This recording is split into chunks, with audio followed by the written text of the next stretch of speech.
Hi friends. இன்னைக்கு நம்ம இந்த ட்ராமாவோட அடுத்த எபிசோட் தான் பார்க்க போகிறோம். லாஸ்ட் எபிசோடில் இதுவரை பார்த்துருந்தோம் அப்படின்னா, ஹீரோயின் வந்து ஒரு கிரவுண்டுக்கு வந்திருப்பாங்க. ஹீரோ அங்கே ஜாக்கிங்லாம் போயிட்டு எதார்த்தமாக நம்ம ஹீரோனை பார்த்துருந்துருப்பான். ஸோ பக்கத்தில் வந்து உட்கார்றான். அவன் "நீ இங்கே என்ன பண்ணுற?" அப்படின்னு. இவளும் பார்த்தீங்கன்னா சொல்லிட்டு இருக்கா, "டாங் விட்டுட்டு போனேன். அந்த ஃபைலில் இந்த இடத்தையுமே மென்ஷன் பண்ணியிருந்தாரு. ஸோ ரிலாக்ஸ் ஆகிறதுக்காக நான் இங்கே வந்தேன்" அப்படின்னு. "ஓ அப்படியா?" அப்படின்ற மாதிரி ஒரு மாதிரி பார்க்குறானா. "என்ன நம்பலையா? நீ தான் நல்லா பொய் சொல்லுவியே! நான் எப்படி உன்ன நம்புறது?" அப்படின்ற மாரி இவன் கேட்குறான். "நான் எப்போ பொய் சொன்னேன்? உன்கிட்ட என்ன பொய் சொல்லியிருக்கேன்?" அப்படின்ட்டு இவ கேட்கும்போது, "ஆமா, நம்ம 2 பேரும் சியோல்ல மீட் பண்ணிக்கலான்னு சொல்லவே இல்ல. நீ பொய் தானே சொன்ன" அப்படின்னு. "நல்லா யோசிச்சு பாரு" அப்படின்னு. அப்படியே ஒரு விஷயத்த காட்டுறாங்க. ஆக்சுவலா ஹீரோ தான் சொல்லியிருந்திருப்பான். நம்ம வந்து கொரியாவுக்கு போயிட்டோம் அப்படின்னா, அங்க நம்ம 2 பேரும் மீட் பண்ணிக்கிறலாம் அப்படின்னு. அப்படியே ப்ரெசென்ட்ல தான் காட்டுறாங்க. ஹீரோ வந்து சொல்லிட்டு இருக்கான், "அத நீ கேன்சல் பண்ணிட்டியே, அப்புறம் என்ன?" அப்படின்னு. "நான் எப்படா கேன்சல் பண்ணேன்?" அப்படின்ற மாரி சொல்லும்போது, திரும்பவும் ஒரு ஃப்ளாஷ்பேக். ஹீரோயின் வந்து சொல்லிட்டு இருக்கா, "நம்ம 2 பேரும் கொரியால மீட் பண்ணுவோம் நீ நினைக்கிறியா?" அப்படின்ற மாரிலாம் அவ கேட்டிருந்திருப்பா. ஸோ அப்படியே மறுபடியும் ப்ரெசென்ட்டுக்கு வராங்க. ஹீரோயின் வந்து சொல்லிட்டு இருக்கா, "டேய், அதுக்கான அர்த்தம் வந்துட்டு நம்ம மீட் பண்ணவே கூடாதுன்றது கிடையாது. அது நான் எப்படி மீன் பண்ணேன்னா, நீ வந்துட்டு என்ன இக்னோர் தான் பண்ண. அதான் உண்மை. நான் கொரியாவுக்கு வந்ததுக்கப்புறம் உனக்கு ஃபோன் பண்ணேன். ஆனா நீ ஃபோனே எடுக்கல" அப்படின்னு. "நான் வேணுக்குனுமே உன்னை இக்னோர் பண்ண கிடையாது. என்னோட என்ன உன் ஃபோன் காணாம போயிருச்சுன்னு மட்டும் சொல்லாதன்னேன்." "ஏய் உண்மைதான்டா. நான் வந்து ஏர்போர்ட்லேருந்து வெளியே வரும்போது தான் நோட் பண்ணேன். என்னோட ஃபோன் வந்து மிஸ் ஆயிருச்சு. அதில தான் உன் நம்பர் இருந்தது. அதனால தான் என்னால உன்ன காண்டாக்ட்டே பண்ண முடியல. சொன்னா நம்பு" அப்படின்னு. "இத நான் நம்பவே நினைக்கிறியா?" அப்படின்னு ஹீரோ கேட்குறான். "ஏன்? ஏன் நம்ப மாட்ட? நீ அத நம்பி தான் ஆகணும். நீ தான் என்ன மீட் பண்ணணும்னு சொன்ன" அப்படின்னு. அப்ப ஹீரோ பார்த்தீங்கன்னா டக்குன்னு சொல்லிட்டு இருக்கான். "ஆமா. நான் தான் சொன்னேன். நான் தான் உன்ன மீட் பண்ணணும்னு சொன்னேன். ஏன்னா நீ ரொம்ப அழகா இருந்த. உன்ன மீட் பண்ணணும்னு எனக்கு ஆசையா இருந்தது. ரொம்ப பிடிச்சிருந்தது" அப்படின்னு டக்குன்னு சொல்லும்போது அவ ஒரு மாரி பார்க்குறாளா. "இப்ப இல்ல. அப்போ, அப்போ" அப்படின்ட்டு ஹீரோ பார்த்தீங்கன்னா அழுத்தி சொல்லிட்டு இருக்கா. 2 பேத்துக்கும் ஒரு மாரியா தான் இருக்கு. "சரி வா இங்கேருந்து போகலாம்" அப்படின்னு 2 பேரும் அப்படியே வந்துட்டே இருக்காங்க. "நீ வந்துட்டு பியானோ கிளாஸ்ல போயிட்ட. பியானோ கத்துப்பேன்னு தான் நெனச்சேன். ஆனா லாயர் ஆவேன்னு நான் கொஞ்சம் கூட யோசிக்கலன்ற" மாரி ஹீரோ சொல்லும்போது, "ஆனா நீ லாயர் ஆயிருவ அப்படின்னு எனக்கு ஒரு நம்பிக்கை இருந்தது" அப்படின்னு. "சரி, உனக்கு ஏதோ ஒரு பார்ட் புரியலன்னு சொன்னீல்ல, நான் ஃப்ரீயா இருக்கும்போது உனக்கு சொல்லி தரேன்" அப்படின்னு 2 பேரும் பார்த்தீங்கன்னா நார்மலா அப்படியே பேசிட்டே போயிட்டுருக்காங்க. அப்படியே மறுநாள் போல இந்த டீம் மெம்பர்ஸ் எல்லாரும் பார்த்தீங்கன்னா ஒரு நியூஸ தான் பார்த்துட்ருக்காங்க. ஆக்சுவலா இந்த கம்பெனி எல்லாத்தையுமே மெர்ஜ் பண்ணணும் அப்படின்ற மாரி சொல்லிட்டு இருந்திருப்பாங்கல்ல. அந்த அம்மா பார்த்தீங்கன்னா மெர்ஜ் பண்ணிருச்சு போல. அப்ப நம்ம எல்லாருமே ஒரே கம்பெனில தான் வேலை பார்க்குறோமா அப்படின்ற மாரிலாம் பேசிட்டு இருக்காங்க. இந்த சீன் இப்படியே கட் பண்ணிட்டு ஒரு பேரண்ட்ஸ் தான் காட்டுறாங்க. அவங்க பையனுக்கு ஏதோ ஆப்ரேஷன் பண்ணியிருந்திருப்பாங்க போல. அந்த பையன தான் பார்த்துட்டு உட்காந்துட்டு இருக்கும்போது அவனோட பல்ஸ் எல்லாமே அப்படியே குறைஞ்சிட்டே வருது. அந்த பையனோட அப்பா பார்த்தீங்கன்னா ஓடி போய் டாக்டர் எல்லாத்தையுமே கூட்டு வரும்போது அவங்களும் உடனே வந்து சிபிஆர்லாம் பண்ணுறாங்க. ஆனா அந்த பையன் பார்த்தீங்கன்னா பேச்சு மூச்சு இல்லாம அப்படியே இறந்து போயிடுறான்.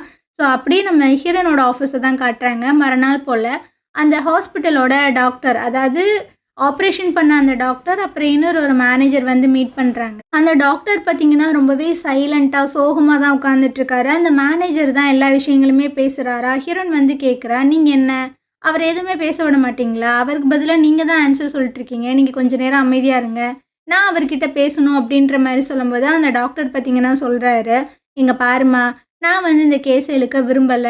ஸோ நான் வந்து அந்த விக்டிம் கிட்ட சாரி கேட்டு ஏதாவது செட்டில்மெண்ட் பண்ண முடியுமா?" அப்படின்ற மாரி கேட்கும்போது, அந்த மேனேஜர் பார்த்தீங்கன்னா ரொம்ப டென்ஷன் ஆயிடுறான். "எதுக்கு எதுக்கு நீ வந்துட்டு சாரி கேட்டு செட்டில்மெண்ட் எல்லாம் குடுக்கணும்? நம்ம ஹாஸ்பிட்டலுக்கு அப்புறம் கெட்ட பேர் வந்துரும்ன்ற" மாரி சொல்லும்போது, "டேய், அங்க ஒருத்தவங்க செத்து போயிருக்காங்கடா. சாரி கூட கேட்கக்கூடாதா?" அப்படின்னு இந்த டாக்டர் பார்த்தீங்கன்னா கத்துறாரு. அப்ப ஹீரோயினுக்கு ஒரு டவுட்டு. "இத்தன வருஷத்துல நீங்க எத்தன ஆப்ரேஷன் பண்ணியிருப்பீங்க? அதுல எத்தன பேஷண்ட் இறந்து போயிருப்பாங்க? ஸோ ஒரு ஒரு பேஷண்ட்டுக்கு போய் நீங்க செட்டில்மெண்ட் குடுத்தீங்களா?" அப்படின்ற மாரி கேட்கும்போது, இல்லன்றாங்க. "அப்ப இந்த கேஸ்ல மட்டும் எதுக்காக நீங்க செட்டில்மெண்ட் குடுக்கணும், சாரி கேட்கணும்னு ஆசைப்படுறீங்க?" இவரு ஒரு மாரி பார்க்குறாரு. நான் இறந்து போனது ரொம்பவே சின்ன பையன். அதனால தான் நான் வந்துட்டு சாரி கேட்கணும், செட்டில்மெண்ட் குடுக்கணும்னு நெனைக்கிறேன் அப்படின்ற மாரி சொல்றாரு. இதுக்கப்புறமா எல்லாருமே பேசி முடிச்சுட்டு வரும்போது, அந்த டாக்டர் நம்ம ஹீரோயின் கிட்ட வந்து சொல்றாங்க, "நாளைக்கு அந்த கேஸோட ட்ரையல் இருக்குல்ல, நான் மட்டும் வரேன். அவருக்கு வந்து நீங்க இந்த விஷயங்கள தெரியப்படுத்த வேணாம்" அப்படின்னு. ஹீரோனும் பார்த்தீங்கன்னா, சரி ஓகேன்ற மாதிரி சொல்லிர்றா. ஆனாலுமே இந்த டாக்டர் மேல ஏதாவது தப்பு இருக்கா அப்படின்ற விஷயங்களையுமே இவ தெரிஞ்சுக்கணும் இல்லையா? ஸோ அவர் ஆப்ரேஷன் பண்ண அந்த வீடியோவ தான் போட்டு போட்டு பார்த்துட்ருக்கா. அவளுக்கு எதுவுமே விளங்கல. இவளுக்கு தெரிஞ்ச ஒரு டாக்டர் இருக்காங்க. அவங்க கிட்டயுமே ஃபோன் பண்ணி கேட்கும்போது, "இதில எந்த ஒரு பிரச்சனையுமே இல்லாத மாரி தாம்மா இருக்கு. நார்மலா தான் போகுது" அப்படின்ற மாரி அவரும் சொல்லிர்றாரு. சரி அப்ப நம்ம கிளையண்ட் மேல எந்த ஒரு தப்புமே இல்ல போல அப்படின்ற மாரி தான் ஹீரோ நெனைக்கிறா. அதே சமயம் நம்ம ஜியாங்க காட்டுறாங்க. இவ பார்த்தீங்கன்னா ஒரு கேஸ் விஷயமா தான் வந்திருக்கா. ஸோ அந்த ஜட்ஜ் பார்த்தீங்கன்னா கூப்பிடுறாங்க. அப்ப நம்ம ஜியாங் பார்த்தீங்கன்னா உட்காந்துர்றாளா, இப்ப நான் உன்ன உட்காரவே சொல்லலையே அப்படின்ற மாரி அந்த அம்மா மண்டையா கேட்குது. இவளுக்கா ஒரு மாரி ஆயிருது. என்ன மன்னிச்சிருங்கன்ற மாரி சொல்றா. சரி உட்காந்து தொல அப்படின்னு. இதுக்கப்புறம் ஜியாங் பார்த்தீங்கன்னா கேஸ பத்தி டீட்டெயிலா சொல்லிட்டு இருக்கா. இந்த மாதிரி எல்லா எவிடன்ஸுமே நாங்க கலெக்ட் பண்ணியிருக்கோம் அப்படின்னு. நீ இவ்ளோ டீட்டெயிலா கலெக்ட் பண்ணியிருக்க. இதெல்லாம் உட்காந்து பார்க்கறதுக்கு கோர்ட்ல வந்துட்டு நேரம் இருக்கா என்ன அப்படின்னு. இந்த அம்மா பார்த்தீங்கன்னா நம்ம ஜியாங்க மதிக்கவே மாட்டுது. அவளுக்கு ஒரு மாதிரி இன்சல்ட் ஆன மாரி இருக்கு. ரொம்ப சோகமா பார்த்தீங்கன்னா, அவங்க ஃப்ரெண்ட்ஸ மீட் பண்றதுக்காக தான் வந்துட்டுருக்கா. அவங்க எல்லாரும் பார்த்தீங்கன்னா, ரொம்ப ஜாலியா தான் சாப்பிட்டுட்டு இருக்காங்க. இவ வந்துட்டு ஹர்ட் ஆயிருக்கா, கஷ்டத்துல இருக்கா அப்படின்ற விஷயங்கள் கூட அவங்க யாருக்குமே தெரியல. ரொம்ப சோகமா ஆஃபீஸ்க்குள்ள வரும்போது, அங்க ஒரு பெர்சன் வந்து சொல்லிட்டு இருக்காங்க, "மேம் அந்த காங்கோட கேஸ்ல 650 மில்லியன் அமௌண்ட் வந்து கிளைம் ஆயிருச்சு" அப்படின்னு. "அப்படியா ரொம்ப சந்தோஷம்" அப்படின்ற மாரி இவ சொல்லிட்டு இருக்கும்போதே, அந்த காங் அப்படின்ற கிளையண்டே வந்து ஃபோன் பண்றாங்க. ஸோ இவ பார்த்தீங்கன்னா ரொம்ப ஹாப்பியா பேசுறா. எப்படியோ 700 மில்லியன் நம்ம கிளைம் பண்ணோம். அதில 650 மில்லியன் வந்துருச்சுல அப்படின்னு இவ சொல்லும்போது, எதுக்கு அந்த 50 மில்லியன வந்து அவைங்க கிளைம் பண்ணி குடுக்கல? ஒழுங்கு மரியாதையா அந்த 50 மில்லியனுமே எனக்கு வாங்கி குடுக்குற. இல்லன்னு வச்சுக்கோ அப்படின்ட்டு அவன் காட்டு கத்து கத்துறான். இவனும் சொல்ல ட்ரை பண்றான். இங்க பாருப்பா இது வந்துட்டு அமௌண்ட் எடுக்க தான் செய்வாங்க. ஃபுல் அமௌண்ட்டுமே நம்மளுக்கு கிளைம் ஆகாது. இது கேஸுக்கானது அப்படின்லாம் சொல்ல பார்க்குறான். அவன் கேட்கவே இல்ல. காட்டு கத்து கத்திட்டு ஃபோனை வச்சிடுறான். இவளுக்கு ஒரு மாரி ஆயிருது. நேரா பார்த்தீங்கன்னா நம்ம ஹீரோ மீட் பண்ணுறதுக்காக தான் வந்திருக்கா. இவனும் பார்த்தீங்கன்னா என்னாச்சு உனக்கு பசிக்குதா அப்படின்னு நிறைய சாக்லேட்லாம் எடுத்து கொடுக்கும்போது, இல்லப்பா அது இல்ல அப்படின்னு.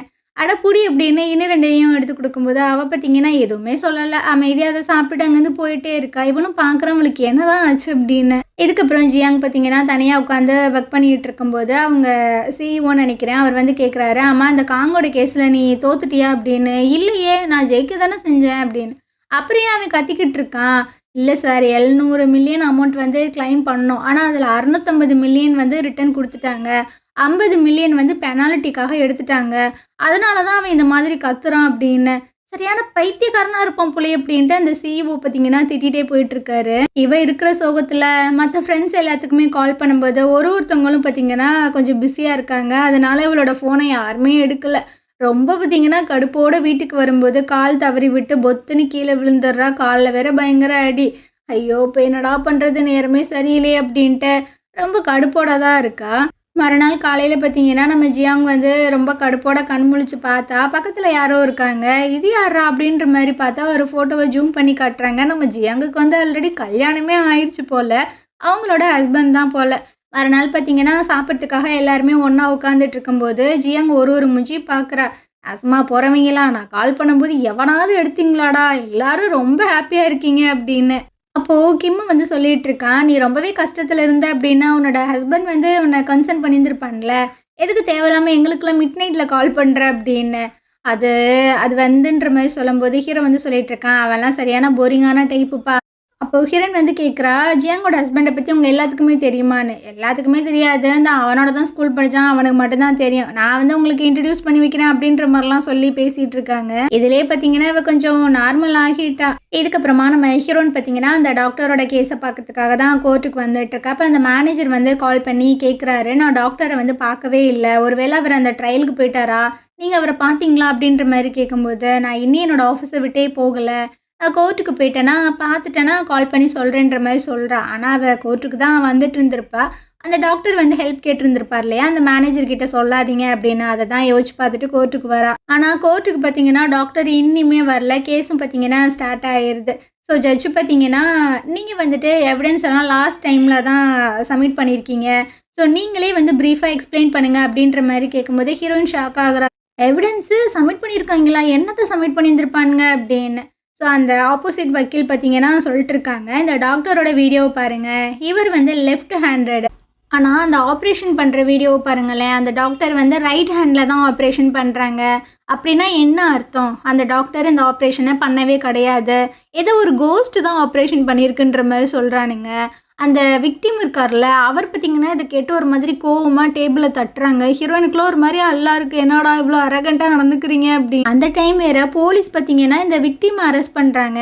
"நீ வந்து அந்த டாக்டர பயங்கரமா அடிச்சு, அவர ரொம்ப காயப்படுத்தியிருக்க. அதுக்காக உன்ன அரெஸ்ட் பண்றேன்" அப்படின்னு. ஹீரோயினுக்கா இன்னும் ஷாக் ஆயிருது. அப்படியே அங்கிட்டு காட்டுறாங்க. அந்த டாக்டருக்கு பார்த்தீங்கன்னா பலமான காயம் தான் போல. ஆம்புலன்ஸ்ல வந்து தான் அள்ளி போட்டு போறானுங்க.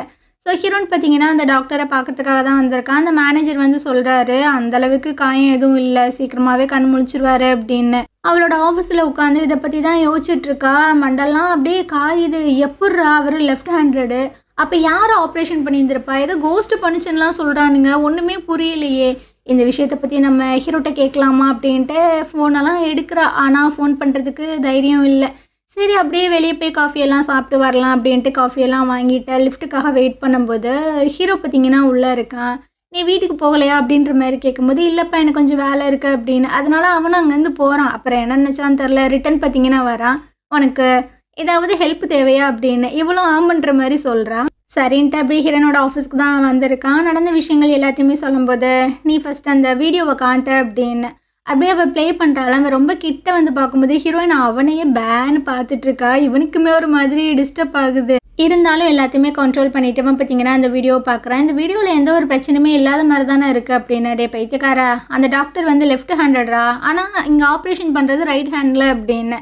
அப்போ அந்த டாக்டர்கிட்ட போய் கேளுன்னு. அந்த டாக்டர் தான் விக்டிம் வந்து அட்டாக் பண்ணிட்டானே, அவர் ஹாஸ்பிட்டலில் இருக்கார், அவர் கண்ணு முழிச்சாதான் தெரியும்.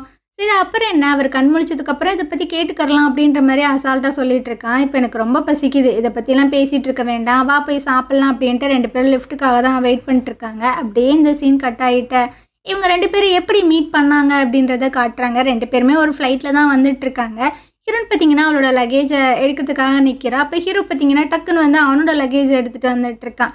2 பேரும் ஒரே பஸ்ஸில் தான் ட்ராவல் பண்ணி ஒரு இடத்துக்கு வராங்க.